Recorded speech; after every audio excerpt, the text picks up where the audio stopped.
I was diagnosed 2007, went through a bunch of medications, and then come spring 2010, I'm scheduled to go get the surgery because it's just not, medications aren't working anymore.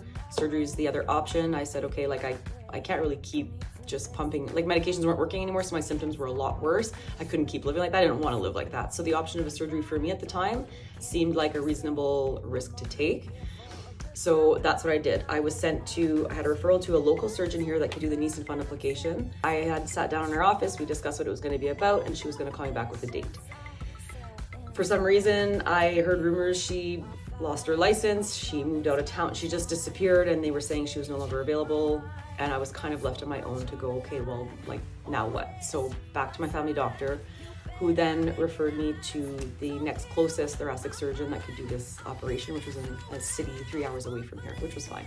Again, more gastroscopies. But when he went in to do his gastroscopy, he actually noticed that Barrett's esophagus had set in. So the short period of time between the spring, like January, February of 2010 and November of 2010, I developed Barrett's esophagus. So that's a precancerous condition that's frequently seen in patients that have untreated GERD for many years. Essentially what happens is, the lining of your esophagus starts developing stomach cells to try to protect itself, but then those cells can mutate because they're not supposed to be there in the first place. We'll get into that in a separate video. So essentially he goes in, finds Barrett's, and says, okay, listen, Catherine, you need the operation. The medications aren't working, you're developing Barrett's. The only other option at this point is to do the Nissen fundoplication. Fine. He's like, I'll go in, I'll repair your hiatal hernia as well. We'll get everything done. Okay, beautiful, sounds good. Sign the paperwork and go.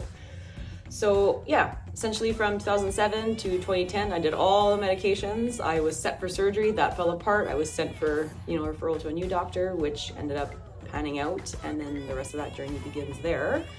But yeah, so I'll get into a separate video on what symptoms I had, a separate video on all the medications I had to run through over those years, and then the whole journey about, what Barrett's esophagus is, and then what the surgeries entail. So the anatomy of it, what he did for me, and then how long it lasted, my redo, and all of that. So stay tuned. If you have any questions, feel free to drop them below, and I'll get back to you as soon as I can.